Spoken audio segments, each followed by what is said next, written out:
민원련의 미디어 탈곡기 891회를 시작하겠습니다. 네, 안녕하세요. 저는 민원련의 홍보 콘텐츠 팀 활동가 김나래입니다. 방송 담당자 공시영입니다. 후박.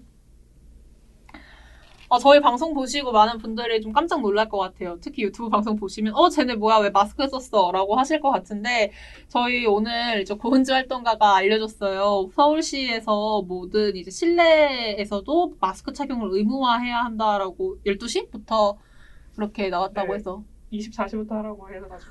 네네.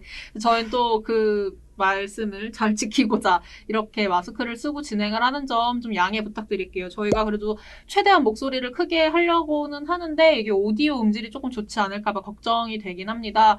그 지점에서는 좀 양해를 부탁드리고요. 다들 코로나 조심하시고 저희 오늘 방송 진행해보도록 하겠습니다.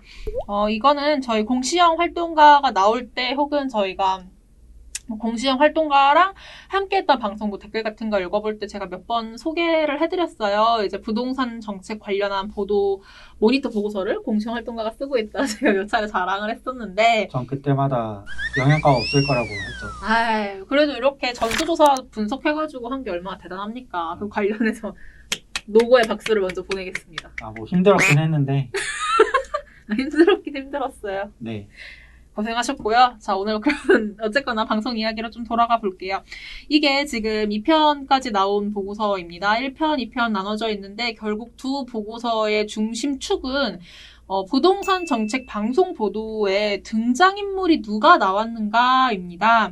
이게 부동산 정책 관련 보도가 연일 쏟아지고 있고 어쨌거나 이제 정부에서 기대를 했던 집값을 안정시키는 효과가 좀 크게 드러나지 못하면서 여러 보도에서 방송뿐만이 아니라 신문, 종편 전반적으로 다 이제 정부가 부동산 정책에서 실패를 했다, 실책했다 하고 보도를 굉장히 많이 쏟아내고 있어요.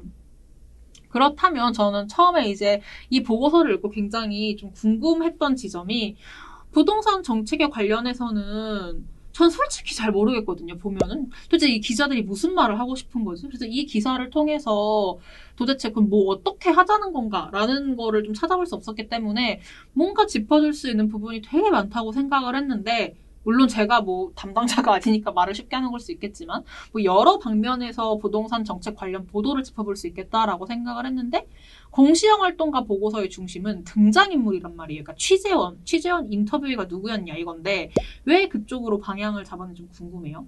일단 취재원의 대표성을 보려고 한 건데요. 네네. 사실 기자들이 하는 얘기가 뻔합니다. 그 보수 경제지 기자들은 그냥 닥치고 재건축, 재개발 늘리라 이 얘기밖에 안 하고요. 공급을 늘려라? 네.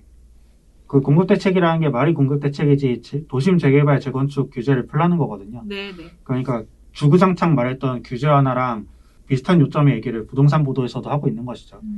어쨌든 취재원을 본 이유는 취재원에 대해 이제 정치에 대한 정의가 여러 가지가 있을 텐데 네. 가장 유명한 정의가 사회를 위한 가치의 권위적 배분이라는 건데요. 잠깐만요. 굉장히 어려움을 방금 들었어요. 뭐에 대해서라고요? 사회를 위한 가치의 권위적 배분. 그러니까 더 직관적으로는 누가 언제 무엇을 어떻게 가질 것인가. 네. 이걸 얘기하는 게 정치라는 거예요. 네. 그러니까 정치의 어떤 경제적 분배적 측면에서 바라본 정치인 건데요. 부동산 정책 같은 경우도 결국 부동산이라는 가치를 어떻게 배분을 할 것인가 하는 거죠. 그럼 정부의 행동으로 이 정책에 의해서 손해를 보는 사람이 있을 것이고 그쵸. 이득을 보는 사람이 있을 건데요. 이때 언론들이 누구에 집중하는지를 보고 싶었던 거죠. 네, 그렇습니다. 이때 물론 뉴게츠의 대책처럼 뭐처럼요? 6월 17일에 나온 네, 뉴게츠의 대책처럼 정책이 잘못돼가지고 정책의 의도 혹은 정책을 발표할 당시 목적과는 다른 결론이 나는 경우도 있을 텐데요. 이런 일이 벌어질 경우에 그 정책이 잘못해서 그 배신감을 느낀 사람들이 있을 거 아니에요. 근데 언론들이 그 국민들의 여론을 어떤 결론으로 끌고 가려 하는지도 이제 취재원 분석으로 조사를 해보려고 한 것이죠. 네, 그렇습니다. 원래 이제 부동산 정책 관련해서 항상 많이 이야기하는 게 부동산을 자산으로 볼 것이냐 아니면 주거로 볼 것이냐에 관련돼가지고 아무래도 정부가 어떤 정책을 마련하면 한쪽에서는 분명 뭔가 아쉽다라든지 굉장히 비판의 목소리가 터져나오고 한쪽에서는 지지의 목소리가 나올 텐데 뭐 그 지점에서 부동산 정책 관련해서 어떤 취재원을 사용했는지 뭐 그런 지점도 볼 수 있을 테고 뭐 주거냐 투자 자산이냐 이거는 기자들한테는 사실 너무 어려운 주제고요. 기자분들은 잘할 수도 있죠. 왜 그렇게 말씀하세요? 아니 근데 하는 얘기를 들어보면은 전혀 그런 측면에서 바라보고 있지 않은 거죠. 하야 저 좀 공감하는 부분은 그러니까 그게 있더라고요. 도대체 부동산 정책 관련 보도를 보면은 단순 사실 전달하는 그런 기사들 말고요. 그래서 어떡하자는 건데? 라는 거를 좀 찾아보기 힘들었던 거는 저도 좀 공감을 합니다. 뭐 무슨 말을 하고 싶었던 건지 뭐 원래 그런 게 있잖아요. 뭐 부동산 정책을 가지고 뭐 정파적으로 여당이랑 야당이 싸우네 뭐 아니면은 복지 정책으로 볼 것이네 뭐 그런 게 좀 있을 텐데 전반적으로 좀 돌아봤을 때는 그다지 뭔가 어떠한 기조를 잡고 그 방향으로 흘러가는 뭔가 해설적인 보도를 많이 찾아보기 어려웠다? 뭐 그런 생각은 있습니다. 이거는 좀 뒤에 가서 자세히 얘기해보죠. 그렇습니다. 어쨌거나 좀 서론이 길어졌는데요. 등장인물을 분석했다고 하니 어떤 인물이 최다 출연을 했는지 좀 물어봐야 될 것 같습니다. 6월 17일 보도 분석 시작점으로 해서요. 6월 15일부터 7월 14일까지를 보도 분석을 하셨더라고요. 네, 6월 17일부터 7월 14일까지. 죄송합니다. 6월 17일부터 7월 14일까지 총 한 달을 보도 분석했는데 방송 보도가 총 370건이라고 합니다. 가장 많이 인용된 인물, 집단 어디였나요? 네, 6월 17일부터 7월 14일까지 8개의 저녁 종합 뉴스 채널에서 부동산 관련 보도는 총 370건이 나왔는데요. 네네. 여기서 등장한 인물들을 세보면은 총 976명입니다. 그러니까 보도 한 건당 네. 2.6명이 등장했다고 볼 수 있는데요. 여기서 등장한 인물이란 보도에서 직간접적으로 발언이 인용이 됐거나 네. 아니면 자료를 통해서 인용된 경우를 말합니다. 네. 그래서 등장한 인물을 크게 7개 범주로 나눴는데요. 네네. 시민, 시민단체, 교수 및 전문가, 중개업자, 행정부 및 관료, 정당인, 기타 이렇게 7개 네, 범주입니다. 근데 이 중에서 가장 많이 인용된 거는 정부 인사랑 관료들이었고요. 아, 네. 네, 그 다음이 부동산 중개업자가 두 번째였고, 세 번째가 정당인이었습니다. 그 다음에 교수 및 전문가, 시민단체 순으로 나왔고요. 네. 네, 기타가 2.3%였습니다. 네, 그렇습니다. 뭐 더 이어서 이야기를 해보자면 어쨌거나 정보 인사나 관련은 왜 나왔는지 좀 알겠어요. 왜냐면 부동산 대책에 대해서 본인들이 설명을 해주고 어떠한 방향으로 나갈 것인지 뭐 정부의 어떤 정책 방향 이런 거 설명해주니 나왔을 것 같은데 부동산 중개업자와 정당인 이 둘도 좀 살펴봐야겠습니다. 저는 좀 생각이 드는 게 앞서서 정보 인사와 관련은 뭐 그 부동산 정책 설명으로 나왔다고 생각이 들고 정당인은 제가 봤던 방송 보도들을 좀 생각해 보면 뭔가 여당에서는 적극적으로 찬성을 하는 모습을 보이거나 아니면 야당에서는 반대하는 모습 뭐 아니면 여야 간 갈등 문제로 좀 정당인들이 사용됐을 것 같아요. 네, 정당인 같은 경우에는 그 제가 나온 그러니까 어떤 당에서 나왔는지 횟수를 좀 같이 봤는데요. 정당인 189명 중에서 네. 더불어민주당이 123건 나왔고요. 미래통합당이 44건, 정의당이 13건, 그리고 나머지가 합쳐서 9개 있었습니다. 네, 그러면 네, 결국에 그러니까 여당 인사들이 좀 더 훨씬 많았다고 볼 수 있는데 네. 이때 여당 인사들은 대체로 이제 정부랑 관료들이랑 역할이 겹친 거고요. 네, 그러니까 정부안 말고도 정당에서 낸 정책안들이 있잖아요. 그쵸, 근데 그쵸. 그게 이제 정부안에 발령될 확률이 높으니까 아무래도 그래서 그 부동산 정책 방향을 이제 설명하는 기초 자료로서 정당인과 행정부 관료는 어느 정도 비슷한 경향으로 인용이 됐다고 생각을 해야죠. 네, 뭐 그러면은 그 부동산 3법 뭐 이런 거 관련해가지고 여당 의원들이나 정부 관료들 이렇게 나왔다 좀 생각을 해볼 수도 있는 지점이겠네요. 네, 뭐 그렇죠. 전수조사 다 그런 건 아니겠지만 여튼 그러한 방향으로 저희가 생각을 해볼 수 있을 것 같고요. 그렇다면 정부 관료와 정당인을 제외한 이제 등장인물에서 두 번째로 순위가 맞았던 부동산 중개업자에 좀 집중을 해서 보면은 좋을 것 같습니다. 좀 눈에 띄는 결과가 있습니다. 이게 부동산 중개업자가 두 번째로 많이 인용됐다라고 말씀드렸는데요. 이게 그 퍼센테이지가 굉장히 재밌어요. 부동산 중개업자 중에 40%는 강남 상부 중개인이었다고 하고요. 서울로 넓혀보자면은 60%, 그리고 수도권으로 넓혀보면은 90%에 달한다고 합니다. 부동산 중개업자의 90%가 수도권에 있는 분들이었다는 건데, 취재원 분들 중에. 근데 왜 이쪽 부동산 중개업자 분들이 주요 취재원이 됐는지요? 보도에서 중개업자가 어떻게 인용될지를 우선 살펴봐야 되는데, 네. 중개업자들은 대체로 보도에서 집값을 알려줄 때, 그러니까 현재 집값이 얼마 정도 거래가 되고 있는지 이런 걸 좀 알려주는 역할을 받습니다. 중개업자들이. 네. 그러니까 그거는 이제 그 동네에서 집값을 가장 잘한, 그러니까 호가 같은 거를 호가나 실거래가를 가장 잘 알고 있는 사람이 부동산 중개업자여서 그런 건데요. 네. 근데 부동산 중개업자들의 분포가 그 수도권의 90%가 밀집돼 있었다는 거는 결국에는 기자들이 집값 많이 오른 데만 찾아다녔다는 거예요, 한마디로. 그 6.17 대책 이후로 집값 많이 오른 데만 찾아다녀서 여기 집값 올랐고 저기 집값 올랐고 이래서 망했고 이런 얘기를 한 거죠. 그러니까 지금 얘기하는 걸 들어보면은 부동산 중개업자라는 취재원 중에 90%가 10명 중에 9명이 수도권 안에 있는 사람이었고, 그리고 10명 중에 4명은 강남 상부에 있는 사람들이었는데, 결국 그 사람들을 찾아간 건 부동산 대책 이후로 집값이 얼마나 더 올랐다, 집값이 뭐 5억 뛰었다, 1억 뛰었다, 이런 얘기를 듣기 위해서 그분들을 찾아갔다, 뭐 이렇게 보면 될까요? 네, 그리고 약간 기자들의 이건 버릇 같은 건데, 그 강남구에 있는 음마 아파트 있잖아요. 네네네. 거기를 집값의 표준지로 쓰는 경향이 있습니다, 기자들이. 그래서 음마 아파트가 올랐다고 하면은 집값이 더 오른 것 같이 보도를 하고, 내려갔다면 다 내린 것 같이 보도를 하거든요. 근데 사실 지금 벌어지고 있는 부동산 현상은 투자 자본화된 강남 3구의 고가 주택들 있잖아요. 네네. 이런 데 가격이 지금 천정부지로 뛰고 있는 거고요. 그게 이제 거기를 규제로 누르다 보니까 그게 주변 지역으로 튀고, 그리고 그것까지 누르다 보니까 수도권으로 튀고, 이렇게 해서 수도권 집값은 계속 오르는데, 문제는 지방 집값은 지금 떨어지고 있어요, 오히려. 그래서 이게 강남 3구발 그 수도권 지역 집값 상승이라는 현 부동산 문제의 본질을 약간 엿볼 수 있는 그런 결과라고 볼 수 있습니다. 보도가 좀 그쪽으로 많이 집중을 해가지고 뭐 정책에 실패했다 이런 거를 보여주기 위해서 많이 사용됐다 이렇게 볼 수도 있겠는데요.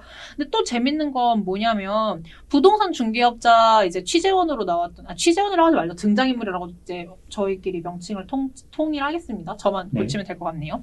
등장인물 부동산 중개업자 중에 40%가 강남 3구 부동산 중개업자라고 했는데 되게 재밌는 게 등장인물 중에 이제 시민분들, 강남 3구, 일명 강남 3구라는 데 거주하시는 분들은 7.1%에 불과한 거예요. 중개업자는 40%를 강남 3구에서 찾아놓고서는 거주민들의 경우에는 7.1%밖에 불과했다라는 지점.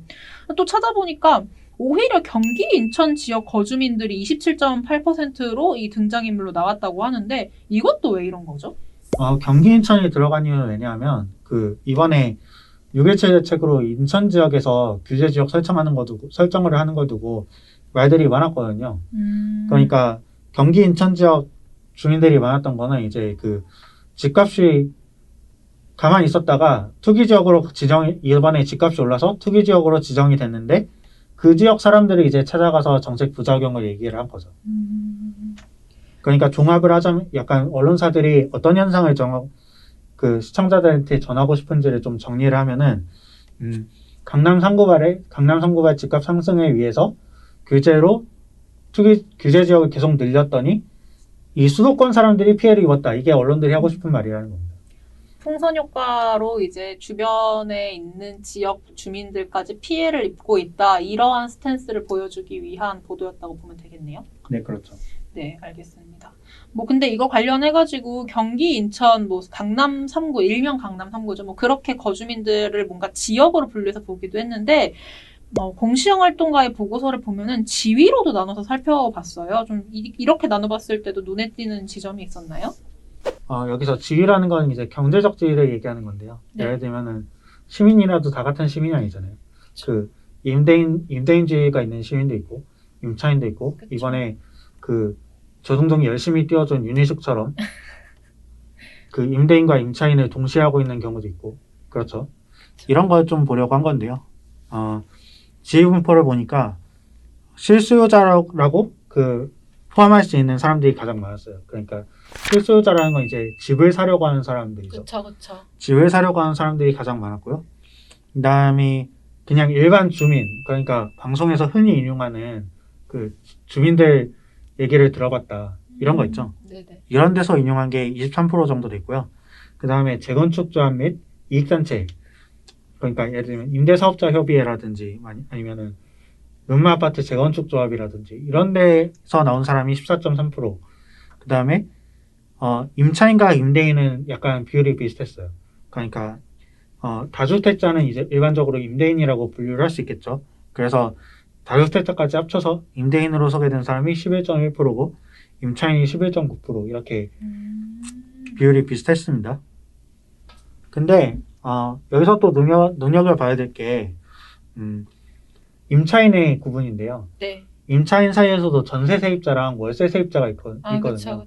그러니까 예를 들어서 자기가 현금이 많아서 대출을 좀 더 많이 땡겨가지고 그 비싼 전세로 들어갈 수 있는 당장의 자금 동원력이 된 사람들, 이런 사람들이 전세 세입자고 월세 세입자는 말 그대로 그냥 월세에서 사는 사람, 이렇게 된 건데 그 중에 그 세입자로 운영된 15건 중에 11건이 전세 세입자였고 남은 4건도 전세 세입자로 추정되는 경우였어요. 그러면 월세 세입자의 목소리는 전혀 전해지지 못했다. 네, 그렇죠. 상대적으로 그 세입자 중에서도 좀 더 자금 동원력이 되는 사람들만 인터뷰했다고 볼 수 있는데 주거 실태 조사에 따르면은 2019년 기준입니다. 2019년 기준에 전세 세입자 비율은 39.7%고 월세 세입자의 비율이 60.3%예요. 그러니까 실제로는 월세 세입자가 그 전체 10명 중에 6명으로 더 많은데 보도에는 전세 세입자 입장이 더 반영된 거죠.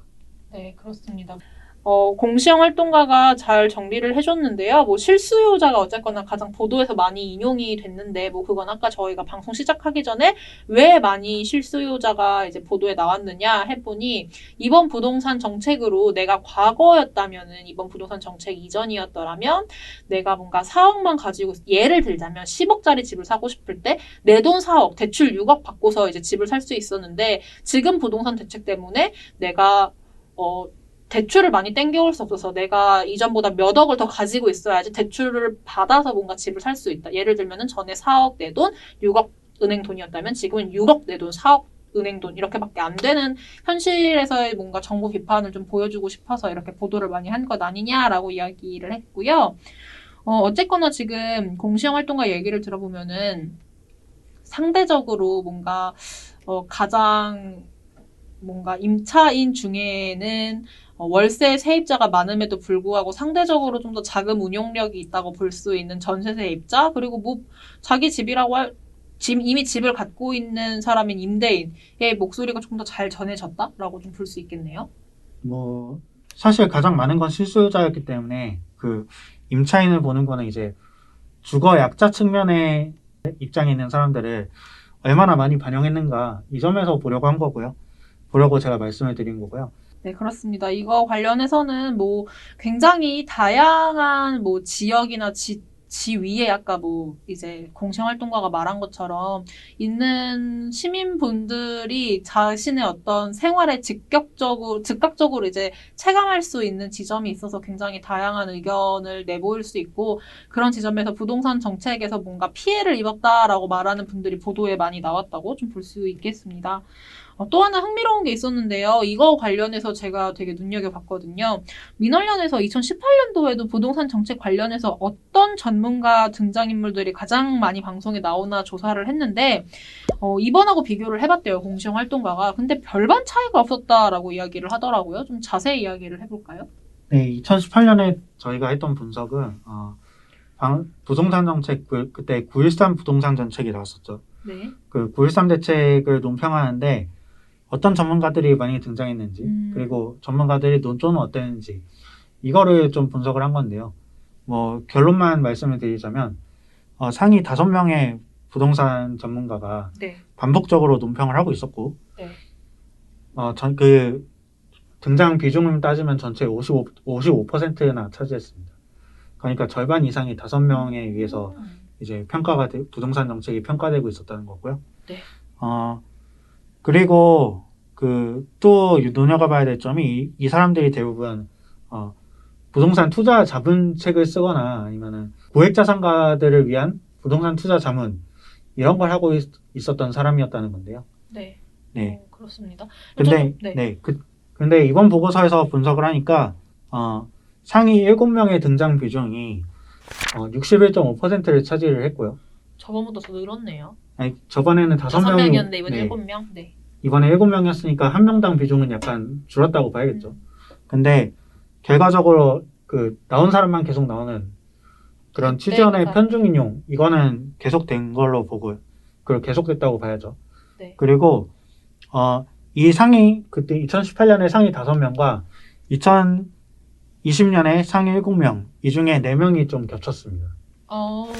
네, 그러니까 그때 그 사람들이 계속 논평을 하고 있는 거죠. 아직도 여전히 해먹고 있다. 뭐 이렇게 볼 수 있겠는데요. 저 이거 하나 궁금한 게 그냥 단순하게 생각해서 저 전문가 집단이 오랜 기간에 그냥 뉴스에서 말도 잘 해주고 전문가는 전문가가 맞지 않냐 이렇게 저는 반박을 할 수는 있다고 생각을 해요. 만약에 이런 거를 문제로 짚었을 때 왜 너네 그때 2018년도에도 얘네가 많이 나왔는데 왜 지금도 얘네가 많이 나와? 라고 하면 뭐 방송 입장에서는 이 사람들 전문가도 맞고 뭐 우리 방송 이제 요청을 하면은 잘 취재에 응해주니까 우리도 계속 부를 수 있는 거 아니야? 라고 저는 반박을 하려면 할 수는 있다고 생각이 들거든요. 왜 이 전문가 몇 명이 보도 등장인물로 나오는 게 문제가 되는지 좀 자세하게 짚고 넘어가야 된다는 생각이 들어요. 이 부동산 관련 보도에 나오는 교수 및 전문가의 직종 분포에 문제가 좀 있습니다. 네. 그 직종 분포를 좀 따져보니까 6개 분야로 나눴거든요. 네. 이 중에 6개 분야가 뭐냐면 크게 부동산학 교수, 네. 그 다음에 금융 컨설팅 분야, 네. 그러니까 예를 들면 은행 투자 자문단에서 나오는 사람이거나 네. 이런 사람, 아니면은 부동산 투자 자문해주는 사람, 네. 이런 사람, 그 다음에 중개 정보업체, 그러니까 직방이나 이런 데도 부동산 연구원을 두고 있거든요. 그렇죠. 그런 데서 나온 사람, 네. 그 다음에 민간 싱크탱크, 근데 민간 싱크탱크라고 분류하긴 했지만 한국도시연구소만 인용이 됐어요. 그러니까 이건 개인이 차린 연구소죠, 부동산 연구소죠. 네. 그거랑 그리고 경제학 교수, 그 다음에 정책학자, 네. 그러니까 부동산 정책 연구하는 사람, 네, 정책만 연구하는 사람, 이렇게 6개 분야로 나눴습니다. 네. 근데 가장 많은 거는 그 42.3%를 차지한 금융 컨설팅업이었고요. 네. 그 다음에 부동산학 교수가 32.3%를 차지했는데, 네. 이어서 직방이나 부동산 114 등 중개정보업체 소속이 14.6%. 이 세 집단을 합치면 대충 몇 퍼센트 나오는 거죠, 그러면? 그냥 대부분이죠. 90% 이상. 90% 이상? 네. 네, 그렇습니다. 그러면은 저 약간 문제 삼는 지점 중에 하나도 금융투자업계 전문가들이 부동산 정책 전문 등장인물로 나오는 것도 문제 삼던데 왜 문제 삼는 거죠, 이거는? 금융투자 업계 사람들은 기본적으로 고액자산가에 대한 투자 자문해주는 사람이거든요. 네. 그러니까 약간 아무래도 부동산을 주거 입장에서 보기보다는 자산 입장으로 네, 보다 보니 자산이나 투자의 대상으로 보는 사람들이 그쵸, 많죠. 그쵸. 실제로 보면은 투자 자문 관련한 부동산 투자 이렇게 해라 이런 책들을 한 권씩 쓴 사람들이에요. 보면 지금의 정부의 정책 기조는 이제 그 다주택자들이 결국엔 집을 팔아야 그게 부동산 공급이 된다 이런 입장 아니겠습니까? 그렇죠.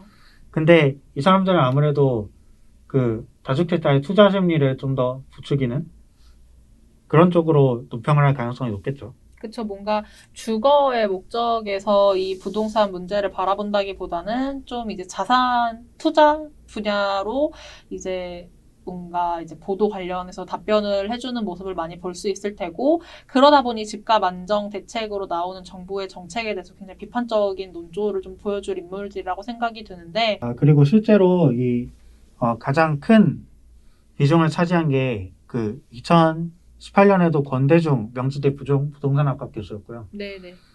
지금도 권대중 명지대 부동산학과 교수거든요. 네네. 근데 이분은 전 새누리당 국민행복추진위원회 위원을 하신 정치인 출신입니다. 아하, 그렇군요. 네. 그리고 금융 컨설팅 업계나 부동산학 교수들이 많이 나오는 것에 대한 또 다른 문제도 있는데요. 네. 이 사람들은 기본적으로 그 미시적인 주제를 다룬다는 거죠. 경제학에서. 그러니까 예를 들면은 뭐 그러니까 그러다 보니까 계속 수요 공급 얘기가 나오는 건데, 근데 경제학이나 정책 분야 같은 사람들의 경우에는 이걸 좀 더 넓게 볼 수 있습니다. 거시적으로. 네, 거시적인 정책 영향을 좀 분석을 할 수 있는 네. 능력이 있다고 볼 수 있는데, 이 사람들은 너무 지나치게 좀 적게 나온다는 생각이 들고요. 거의 지금 한 2명 나오고 말았으니까. 370건 중에. 네. 네, 그리고 정책 논평하려고 데려온 거잖아요. 그러면 정책 하는 사람을 데려와야지 그 부동산 가격이 오를 건지 내릴 건지 이거 분석하는 사람을 데려와서는 제대로 된 정책 논평을 할 수 없다는 생각이 드는 거죠. 오늘 공시영 활동가와 함께 이제 부동산 정책과 관련해서 6월부터 7월까지 방송 보도가 어땠는지 좀 숨가쁘게 이야기를 해봤는데요. 저는 뭐 등장인물들을 가지고 370건에 나온 약 1000명이 좀 안 되는 970명 정도의 인물들이 어떠한 분포를 보였고 그들을 통해서 방송이 어떠한 이야기를 하고 싶어 했는지 좀 그 기조를 살펴볼 수 있었습니다. 저는 쭉 공시형 활동가 얘기를 들으면서 결과적으로 이 방송들이 그냥 정부의 부동산 정책은 실패했다라는 이야기를 보여주고 싶었다라는 생각이 들었어요. 좀 그렇게 이해해도 될까요? 네, 근데 실제로 실패를 했죠. 6.17 대책 같은 경우는. 실제로 실패를 해가지고 한 달 만에 결국에는 새로운 부동산 정책을 내야 했던 것이고, 근데 문제는 그 한 달 후에 또 부동산 정책을 냈잖아요. 공급 대책이라고. 네. 근데 사실 이렇게 그 공급 대책은 시민단체들이 많이 비판을 했거든요. 왜냐하면은 결국에는 도심 재건축 재개발 규제 푼다는 거고, 근데 이건 주구장창 조중동이나 보수언론에서 막 이거를 수요 공급 문제로 풀어야 된답시고 계속 그 얘기를 했던 거거든요. 근데 그러니까 그런 쪽에 몰아가기가 일종의 결국에는 누구도 만족할 수 없는 부동산 대책들을 계속 양산하고 있는 이도저도 아닌 대책들을 계속 양산하고 있는 거라고 전 생각을 합니다, 개인적으로. 이런 의견이 있을 수 있고 솔직히 그러니까 참 어려운 게 뭐냐면 이게 정답이 있는 거라면 참 좋을 텐데 부동산 정책은 어쨌거나 정답이 있다라고 말하기엔 어려운 지점이 있단 말이죠. 부동산만 잡을 수 있는 확실한 방법이 있긴 한데 그거는 금리를 올리는 겁니다. 금리를 올리면은 가계대출이 폭발해가지고 부동산 가격이 떨어집니다. 근데 우리나라도 같이 망하겠죠. 그러니까 이거는 개인의 의견이었고 민원련의 의견이 아니라 실제로 그렇게 됩니다. 네, 알겠습니다. 근데 금리는 절대로 못 올리는 거죠, 그러니까. 어려워요. 이게 어쨌거나 앞에서 제가 몇 번 말하다가 이 말을 할까 말까 고민하면서 좀 잘랐었는데 어쨌거나 뭐 부동산을 자산으로 보시는 분들이 있고 주거로 보시는 분들이 있고 그런 측면에서 분명히 정부가 어떤 부동산 정책을 내놔도 어느 지점에서 누군가는 지지하고 누군가는 비판을 할 텐데 뭐 이번 방송 보도를 좀 추려봤을 때는 어쨌거나 정부의 부동산 정책의 실패에 대해서 굉장히 집중을 했고 그거를 위해서 뭔가 그 정책이 실패했다라고 말해줄 수 있는 사람들을 찾아가서 많이 취재원으로 삼았다라는 지점을 살펴볼 수 있었고요. 좀 문제 삼아서 봐야 될 지점은 저도 마지막에 이야기를 했던 좀 거시적으로 이 부동산 정책 이야기, 우리나라의 부동산 문제를 얘기해 볼 수 있는 기회가 있었으면 좋았을 텐데 그런 것보다는 좀 자산 투자 목적으로 이제 이야기해 줄 수 있는 전문가 집단이 등장인물로 많이 나왔다. 그 지점에서는 좀 아쉬움이 남습니다. 네, 오늘 제가 이번에 부동산 정책 보도를 분석을 하면서 전문가들이 어떤 얘기를 하는지 많이 알아보려고 네. 토론 프로그램을 되게 많이 봤거든요. 네. 근데 MBC 100분 토론에 이제 주진영 열린민주당 최고위원이던가요? 그분이랑 이제 다른 부동산 전문가 몇 명이랑 나와가지고 대담을 한 게 나름 괜찮더라고요. 되게 고급 정보들도 많이 나오고. 그래요? 저도 한번 봐야겠네요. 네. 전 아직 내 집 마련의 꿈을 갖기엔 너무 먼 그저 일개. 근데 이게 지금 집을 못 사더라도 이 문제가 되게 큰 문제인데. 그쵸. 왜냐하면 전월세 가격이 오르는 게 집값 따라서 지금 오르고 있거든요. 수요 공급이 아니라. 그래서 여러분들한테도 굳이 집살 계획이 없더라도 이 문제는 되게 중요한 문제고요. 아, 그쵸. 중요한데 아직 그렇게 제가 집을 구해보지 않아서 체감이 안 됐다. 이런 말을 해보는 거였어요. 네. 그래서 아직은 좀 어려운, 그죠. 20대 일개미의 입장에서는. 하지만 따라가야 될 어떤 보도들이었다. 뭐 이런 얘기를 좀 해보고요. 이거 1, 2편 나온 건데 다음 보고서도 나올 수 있을까요?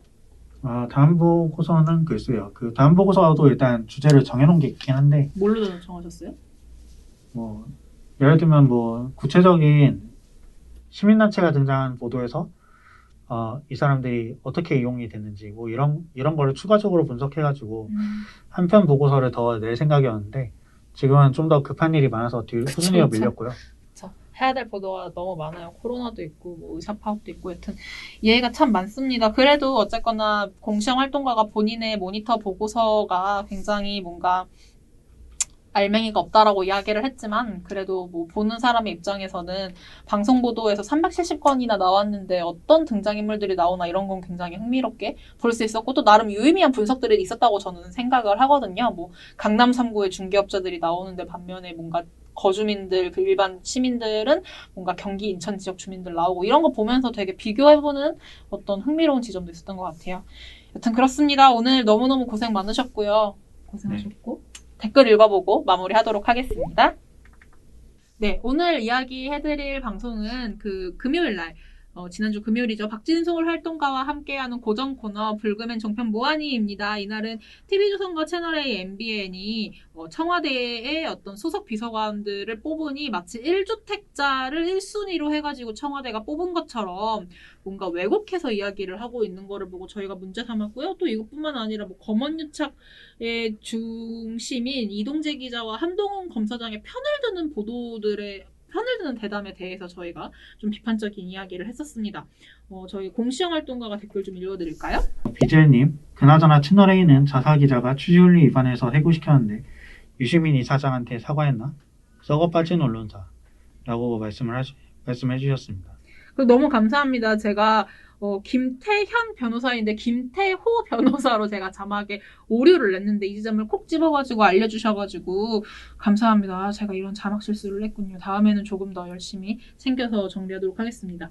주두정님, 두 분 호흡 최고입니다 라고 해주셨어요. 실은 제가 박진솔 활동가를 너무 좋아해서 나오면 재미있게 보기 때문에 이제 얘기하는 걸 재미있게 듣기 때문에 더 그렇게 느끼셨나봐요. 뭐 이렇게 말씀해서 너무 감사하고요. 네. 저희 오늘 민활련 이렇게 미디어 탈곡계 댓글 달아 너무 감사하고요. 저희 오늘 수요일 방송은 여기서 마무리하도록 하겠습니다. 목요일 방송으로 돌아오겠습니다. 민활련의 미디어 탈곡기는 내일도 열심히 털어드리겠습니다. 탈탈탈 안녕.